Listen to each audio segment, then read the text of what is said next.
Hello, welcome back to my YouTube channel. Thank you for being here. So I did my story recently on why I left the police, which was the first real long form content that I did on my channel. And I always said that I would follow that up.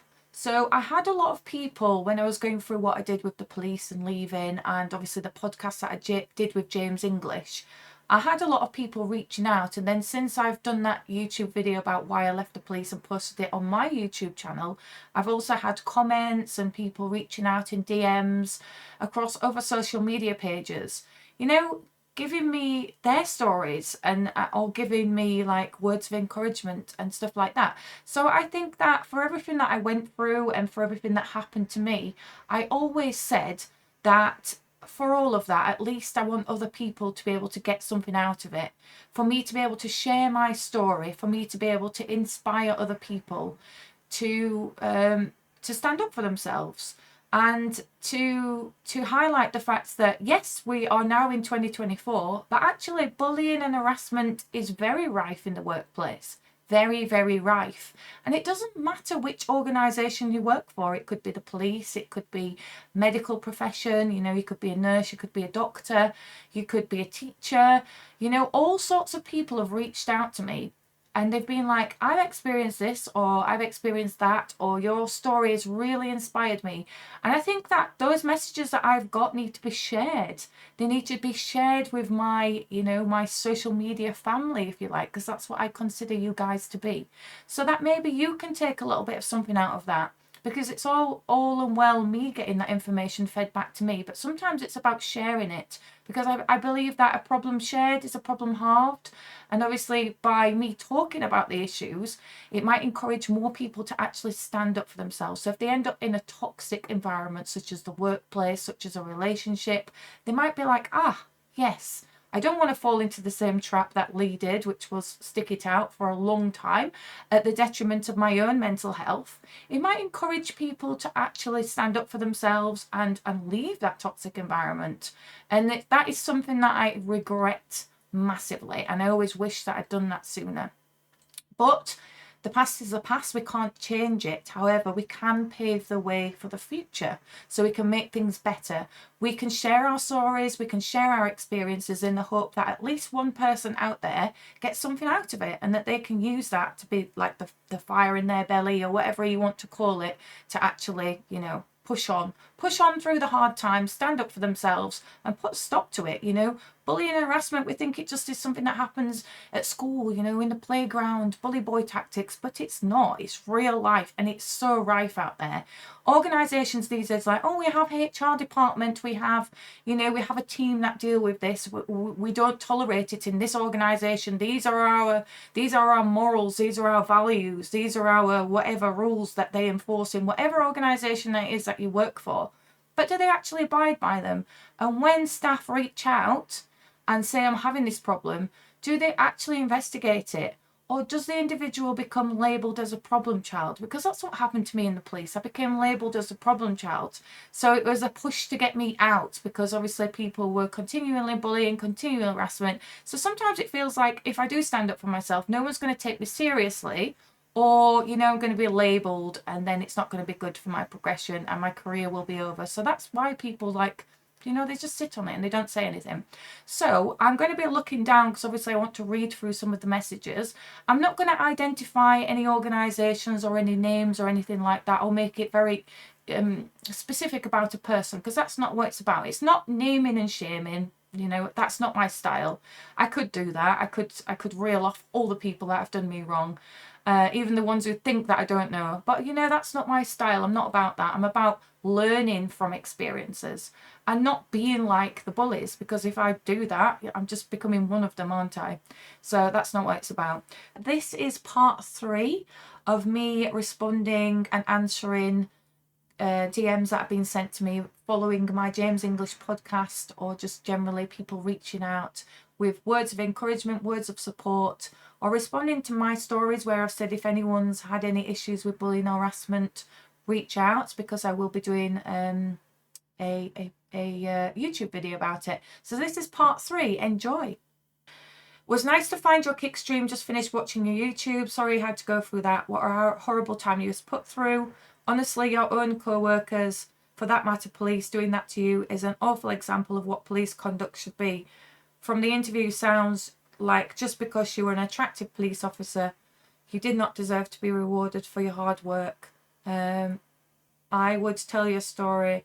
Hope you do some sort of a book, because I've always said as well, moving on from just latching on to that a little bit, that I want to write a book, but it's just finding the time, you know, being a content creator and a single mom of 2 young boys. It's just like, when do I find the time to write a book? I would love to, I need to, and I will, I promise.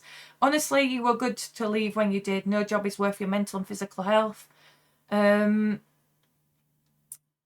they're saying that their children are grown up now, and doing weights and exercise instilled on them on something important. Both exercise regularly because they say how much their dad did it.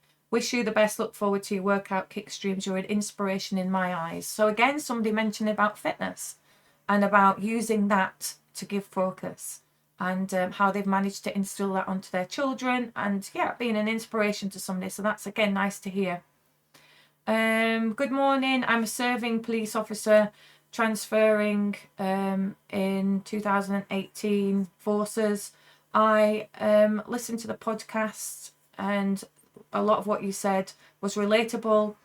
I was off sick for 5 months due to stress, and the main and only factor that caused it was failure by the police to look after their staff.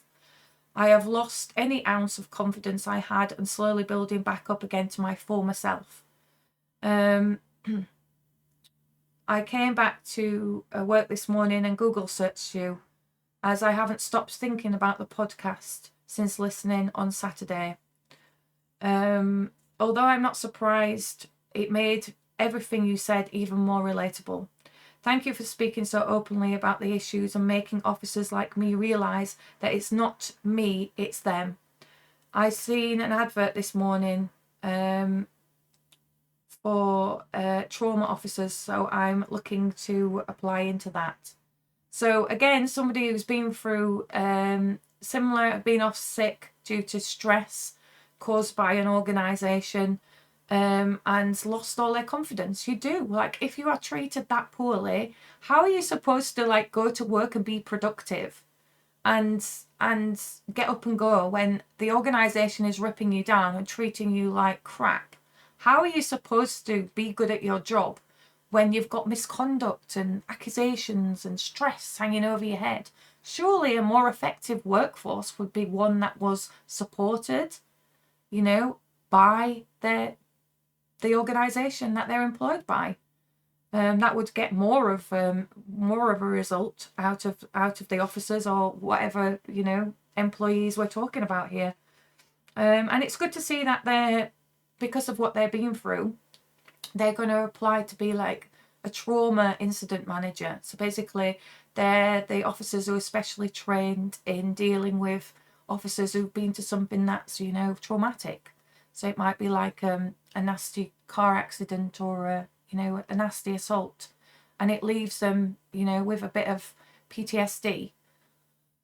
So these officers work with the officers to you know, work through those different coping mechanisms and things of dealing with trauma. And that's good to see that somebody who's been through what they've been through still wants to give something back to the organisation. You see? I've got that one. So, hi Leanne, just watch your podcast with James English. I totally understand the corruption in the police. I was a civilian for 7 years, but got pulled in for working in a pub after a business interest. I had 2 bigwigs interview me saying I am getting cash in hand where I was on the books. It was awful. I was always watching what I said and didn't tell anyone anything. I was on antidepressants and I still am. I used all my strength to fight, and after I was told I had a brain tumour which was misdiagnosed with a fused vertebrae in my neck, they tried to get on at me about my sickness. I had a really good sergeant who came to the meeting and he wiped the floor with them shortly after I left. I hated every minute of it, and waking up I dreaded it. Toxic place through and through, and so glad I am out. You look amazing and the treatment you got is awful. Life is too short. So again, somebody who's been treated really appallingly by the organisation. Unfortunately, they had somebody who stuck up for them and was able to, to pull them through the misconduct. But, by that point, the organisation had put this individual through so much that they left anyway. Because why would you want to continue to keep working for someone? Like, someone's had to step in, like he's had a supportive sergeant that wipes the floor with, those accusing them of stuff. But still, it was ruined for him. I just wish I'd have been, sooner and, done something about it sooner. I'm really sad to hear about the brain tumour, and then to be dealt with for your attendance. Come on. Like, it's not like an individual who keeps going off with colds and stuff all the time. This is serious stuff. That's actually quite disgusting, to be honest with you. I'm so sorry that you've gone through that. Hi Leona, what's your story on the police and what you went through?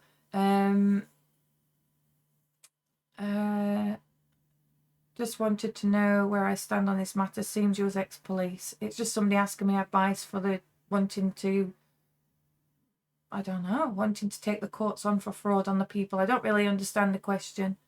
But yeah, again, somebody who's had some issues with the court system, I guess. I'm probably not the correct person for that, but there are solicitors and lawyers out there who would be able to help you if it's a complaint that you want to make about, judicial system as it is. I've just seen 30 minutes of your incredible interview. So many jealous people of your brains. That's a nice message. Yes, they didn't like my brains. Okay, that one. Hey, good morning. How are you? What you're doing now is better than the job. We all know it's or effed, should I say. Even more so now. I'm thinking of leaving myself. I've had enough of the backstabbing and endless politics. Glad you got your freedom back. So again, somebody who's, and this is common, there's so many police officers that are still in that are saying that the politics and the backstabbing and the toxic culture and stuff like that is so rife. But I'm sure it's not just in the police. There's many other organisations. Just listen to your podcast with James English.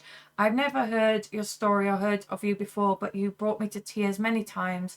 I'm so sorry and angry you had to go through this, but I'm so proud of you for never backing down and remaining authentic the whole way.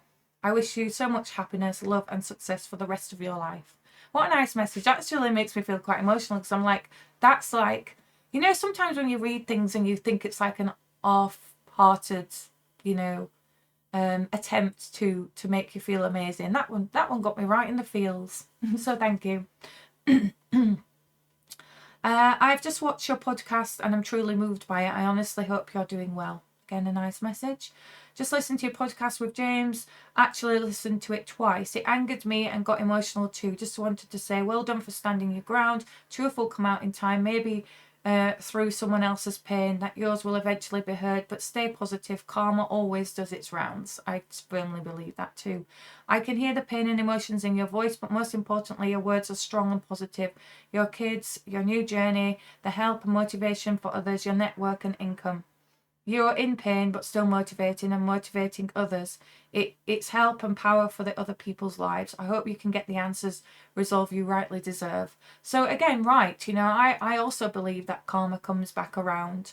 And I like the fact that, again, it's an individual who's saying that they feel as though other people can take something out of what I've experienced, because to me that seemed like it wasn't in vain.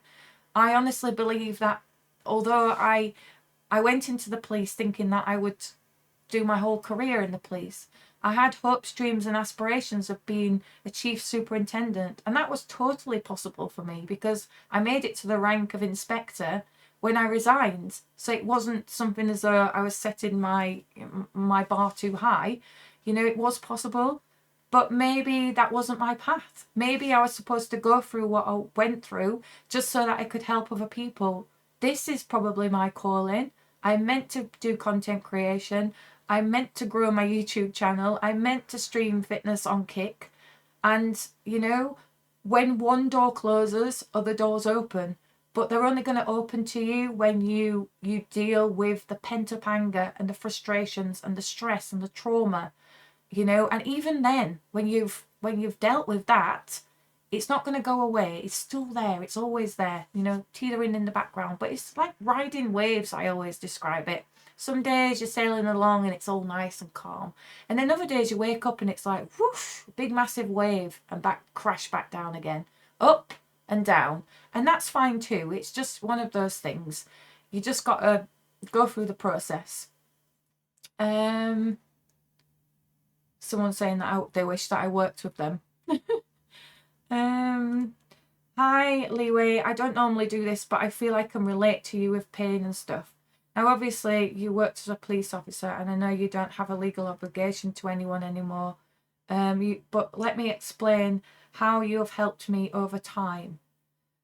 I was a victim of sexual abuse as a child. It's something that had a very strong mental impact on me in life. The worst part was this, but your streams help take my mind off stuff. You as a person are hard to come by, and I will never forget it. I don't require sympathy. All I require is you to realise how much you have helped take my mind off stuff over time. So thank you for that. Again, a really nice message, because that's someone who's, you know, confided in me with something very traumatic that's happened to them. And obviously they've gone through life dealing with that, and they've been able to follow me on Kick, watch my streams, and find me as a person to help them through, you know, their trauma, which is nothing similar to what I've experienced. But this is the thing. If we sit up and we stand loud and proud and we talk about what we've experienced, then maybe we could just be the light at the end of somebody's tunnel. And that's a classic example of it, you know, and that's a nice message to receive. And I just hope that this individual, you know, there is no cure. There is no cure to anything mental health related or anything trauma that's severely impacted your mind. There is no cure. There's not like a magical band-aid that's going to fix it. It's about coping mechanisms, you know, finding things to help you get by day to day. Love the podcast with James English. Keep smashing it. Should be proud of yourself. Nice message again. Love the fact you said when I get to the top and not if. Absolutely, you've got to be your own biggest hero. You know what? No one's coming to save you, so you've got to like believing yourself first, and then everybody else will start to believe. Followed you since the James English podcast. You're a great human who stands up for the right shit. Well done. There we go. You see, nice message. Fuck the haters, Leanne. Plenty of support from the Irish boys. Well, that's always good. It's good to be supported across the world. Nice, inspiring message. So someone saying, morning, Leanne, just wondering what made you leave the job. Was it conflict of interest, or were you just fed up with the way the job's going? Have a great day. So obviously this person's not seen the James English podcast, so I would direct you to that, or my YouTube video, which is Why I Left the Police. Both will be good to watch, because you'll be able to see, obviously, the reasons why, and it will explain it a little bit better for you. Moving on. OMG, Leanne, I'm watching your documentary and I'm fuming. How dare they treat you like that? I'm shocked and mortified. How they have treated you like that. So sexist and so damaging. I'm so affected by it. I'm shouting at the TV with my boyfriend, and nothing you have done is anything to be ashamed of, ever. Sexist, misogynistic, CUNTs, quite frankly. Now I'm reading a message here. I feel you, because I've always been working in male-dominated industries all my life. And I was bullied really bad, so much I left the country. I couldn't cope with it anymore. These days there is more support, I think, at least there is. I'm just fuming for you. You were going places, but just because you were good looking and had boobs, you got pulled back. It's not right. I know your pain and I will be by your side always. So again, somebody who's dealt with, like, you know, being treated unfairly because of gender, because of the way that they look, and being heavily affected by it. There's lots of angry emojis in this message.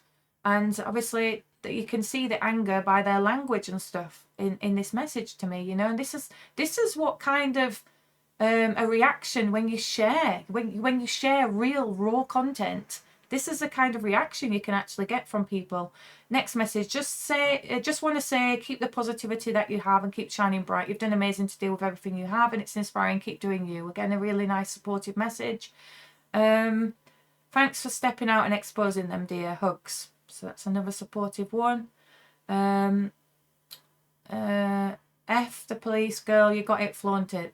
Hi Leanne, I just watched your James English podcast and I found it really inspiring. The way you were treated within the police force was horrendous and it gives me another reason to hate our system. Love what you're doing now. Be yourself. Absolutely. Always be yourself. Okay, just watched the James English interview. I can resonate with what you are saying. I was a serving soldier and my ex-partner was a police officer, ex-military police. Bullied because she was attractive, fit and dismissed advances from male colleagues. What made it worse was when she got fast-tracked to sergeant after 2 years. Again, like you, this caused more issues to the point she left as it was impacting her mental health. So someone who's been through very similar to me. And I can resonate with that because there are a lot of slime balls in the police. As I'm sure there are in many organisations, as people get up higher, they think that they can make passes at you or they think that they can be flirty with you. And then if you don't like bow down to them, it's almost like you're marked then. You're marked and you're not going anywhere. And I did have some experiences of that happening to me. But you know what? I've said this before. I'm not the kind of person that's going to expose them. You know, karma will come back to those people and they know who they are. And I just like hope that they're withering around like thinking, oh my goodness, will she ever say anything? And I do have a book to write, you know, so more truths will come out. But I'm sad to hear that she went through this. And I just hope that she's in a place now where she's more valued, maybe a new profession or a new environment where she's treated with the respect that she deserved to be treated with in the first place. Next message, just a quick message to say, I think fair bloody play. Your post about people in the job not supporting you when you needed it, and you hit the nail on the head. I laughed out loud when you said about sliding into my DMs because it's actually sickening true. I still love my job, but I know it's toxic. I think the fact you found a strength and freedom to move on is inspirational, especially in this current day. I'm not going to message you again. I'm not one of those. I've had my struggles with the job and continue to do so, but I battle on because I feel the balance of personal sacrifice in my own circumstances is worth it. Just.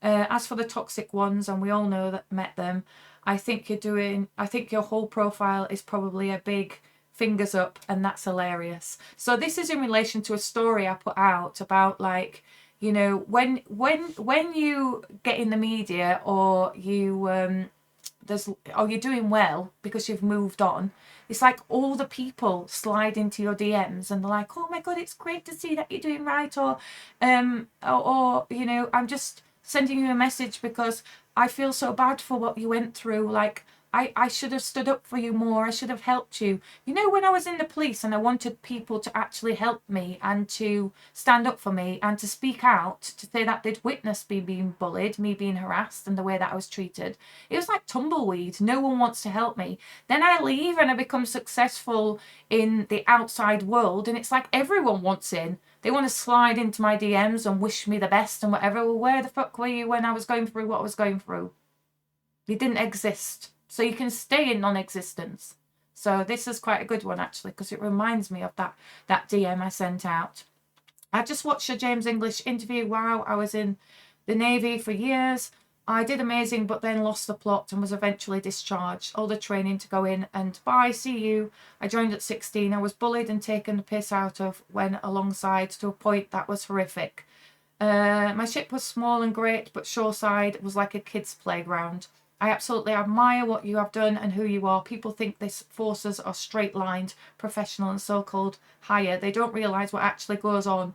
Holds my hat off to you. I'm proud to be a fellow female that has lived in that world. Okay, so again, really nice supportive message. And I always find that, like, there's a lot of these messages in here that are from women, and there's men as well. But I feel like sometimes women are not that great in supporting women. But actually, I'm finding that through these messages that actually more women are actually supportive of women. It's nice to see.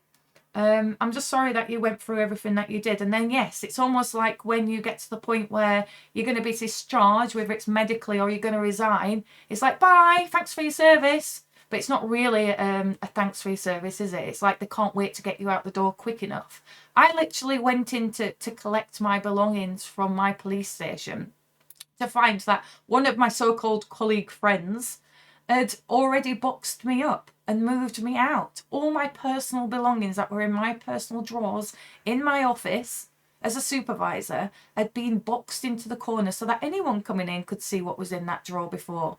Disgusting. It's like, I've lost all respect for that person, because that's like, that feels like they've gone through my things and outed me and got rid of me before it's even time for me to resign. Like, can't replace you quick enough. Good morning. I watched your interview with James English this morning. You came across great. You have been through a lot, but you're a tough woman. Keep up the good work. Thank you so much for your kindness. Just wanted to say I watched your podcast with James. I thought it was very inspiring, and I don't know how you survived that hell. Well done for battling on. It wasn't easy, I'm not going to lie, but you know, I'm finding that through this and through sharing my story and reading these messages, it's making me feel that actually I made a really good decision. So this is good for me as well. It's good for my healing. Hi, just a message to say I've heard your podcast with James. Not only are you motivational, inspiring, but absolutely stunning. Keep being you. Thank you so much. Really kind. Hi Leanna, just listened to your podcast with James. Sadly, it's a similar situation I faced while serving in the police. I faced sexual assault allegations made by colleagues and subsequently went to court, where thankfully it was thrown out. I then faced the kangaroo court of a misconduct process, was equally corrupt and incompetent. Needless to say, as a consequence of this, I suffered depression and anxiety, and through a long and drawn out process, I was medically retired on ill health grounds. Listening to your story, I do feel you could pursue an application of ill health on the grounds of your mental health. I know you've left, but a friend was successful after leaving some time ago. I wish you well in everything you do. Stay strong and don't let the bastards grind you down. Take care. So again, someone who's been through that, been through allegations being made, and even though obviously it was dismissed, they've still gone through that. They describe it as like a kangaroo court. It is like jumping from one misconduct to the other, because once your cards are marked and you're labelled as the problem child, it just keeps going on and on and on, and there's no way off until you end up severely ill and you end up resigning, or you end up being medically retired because of your ill health, in this case mental health. And it's so sad to see. Hi Leanne, just watching you on YouTube giving your experience of being in the police force. I just firstly wanted to say you conducted yourself so well, and I really felt for you watching it. Some proper raw emotions, as if the arseholes gave you such a tough time for your social media. I'm a foster carer, so I can completely relate. I've shared the odd gym progress selfie and been scrutinised for it. Anyway, if it's okay with you, I just wanted to pick your brain on something to your time in the police. Wife's about to join as a police detective, but you've been buzzing for her to start this exciting career. But recently, so many people have been on my ear with comments like, join the force, get a divorce. Most police officers themselves are relatives of police officers. I've been told multiple times they're all shagging each other and out to destroy marriages, etc. Okay, this one's quite heavy, so we're going to have to break this one down. So you watched it and I conducted myself well. Social media and being, so you can relate because you've been scrutinised for gym selfies. Right, this is the thing, right? I think a lot of organisations are really behind. They're really archaic when it comes to social media, and they don't see the value in actually you could use that person to present a positive image for the police. Because when I joined the police and we changed over from white shirts and ties to black, almost like football material shirts, the force used me as a model. Like, come out, let's take some pictures of you, stand here. And my big massive face was blown up. Not my big massive face, but my face was blown up to be big and massive in the canteen, in a force canteen. And my pictures were always used on posters and things, like for women in policing conferences and stuff like that. So when it suited the police, they could use my pictures.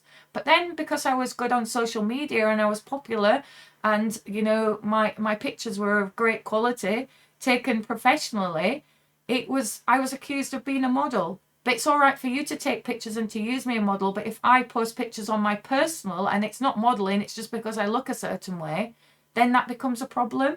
I also did like a video for them for hair coursing, and it's the best viewed video that's ever been made. And I just think to myself, if you'd homed in on that and you'd actually used me to your advantage of young, modern, female police officer, likes to go to the gym, whatever else, and is good at talking to a camera and all the rest of it, and is clearly getting us the views when she does a video, then they lost a massive opportunity there. I think people are stuck in a world where social media didn't exist to the dinosaurs at the top, so they don't want to embrace it. And I just think over time, you know, that might iron itself out as younger generations come in, but will it? Or will they continue to instill their old-fashioned beliefs on the new recruits? Probably so, which is sad. So your wife's going to join the force, and everyone's been saying to you about, you know, join the force, get a divorce and all of that, that they're obviously having affairs with each other.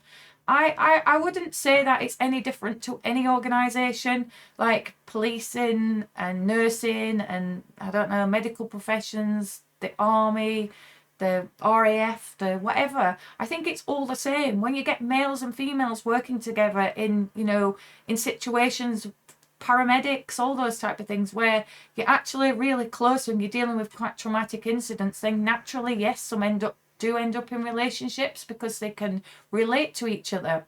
But I think that they're wrong to assume that because she's going to go into that organisation, she's going to do that. Because to me, being with somebody and being loyal to somebody is more about the individual than it is the job.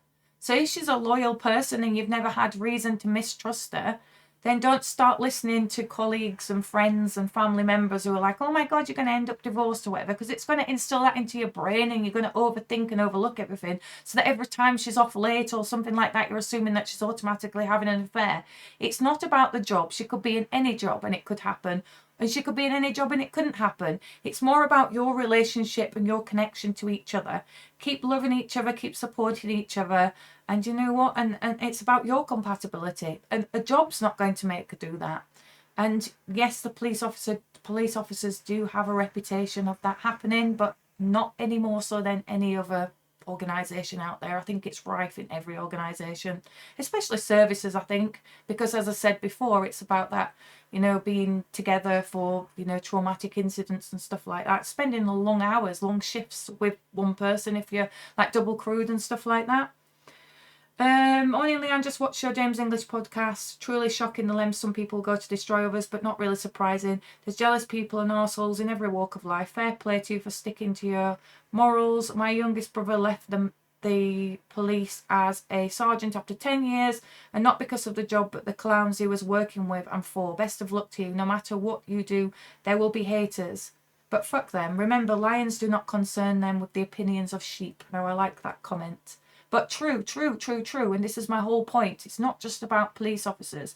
It doesn't matter what organisation you work for. You're always going to get jealous people. You're always going to get backstabbers. You're always going to get haters, whether you're at school, whether you're at college, whether you're at uni, whether you are working, whether you are down the pub with a bunch of people, whether you go to gymnastics club or billiards or whatever, or bowling, or whatever it is, you're always going to get somebody who's going to hate on you for all different reasons, for many reasons. And it's about understanding that it's a problem in them, not a problem in you. But when it's happening to you and it's all heavy on you, you feel like you're in the worst place. But let me reassure you that, you know what, just keep shining. Hi Leanne, just watched your James English podcast and understand what you went through. I'm an ex-Met police officer and just left the force last year after 3.5 years due to the lack of support. I had a mental breakdown due to a historical event I was subject to as a child, which triggered me whilst I was out on a job. I contemplated suicide. I wasn't sleeping, having nightmares. He was signed off by the doctor. I explained what I was going through, and they told me they couldn't help me and put the phone down on me. That was the force. I was going round and round in circles. My heart was breaking. I had my skipper breathing down my neck, telling me to suck it up. I was referred to occupational health. They stated I wasn't well enough for work, and my skipper got a copy of this report. I was called in for a formal meeting with him, my inspector, and I was told that they didn't care what the report said. So again, you've got, you know, supervisors and senior supervisors that even though a person has gone and got medical, you know, medical help to deal with their mental health, the organisation is still not supporting and believing in them, and how that has such a detrimental effect. And I see it a lot, you know, police officers are sent to jobs all the time, and you never know what you're going to deal with, especially if you're frontline. And we all have things that have happened in our past, whether it's in a previous relationship, whether it's a childhood memory or something. And then to deal with it as a police officer, it can cause people to become triggered and them to relive the pain of their past. But the thing is, organisations like the police or like the medical professions and things like that need to, you know, forces. They need to have the support in place. And it seems like it's lacking in a lot of these organisations. Very lacking. And I think I've got through them all. There was a lot there. There was a lot. But I hope you've enjoyed it. And thank you so much for watching this. If you do have any comments or anything that you'd like to share with me, then please leave a comment below, and please make sure you like this video and subscribe, because then I'll know how much you're enjoying my content and I'll keep pushing it out there. But have a good rest of day and just keep your chins up. I know it's easier said than done, and at times it's not what we want to hear because we're not feeling that great, but at the end of the day there's always light at the end of the tunnel, and I just hope that I can be a little bit of light and a little bit of hope for you guys out there. So thank you for sharing your stories with me, and thank you for supporting me as always. Much love and have a good day.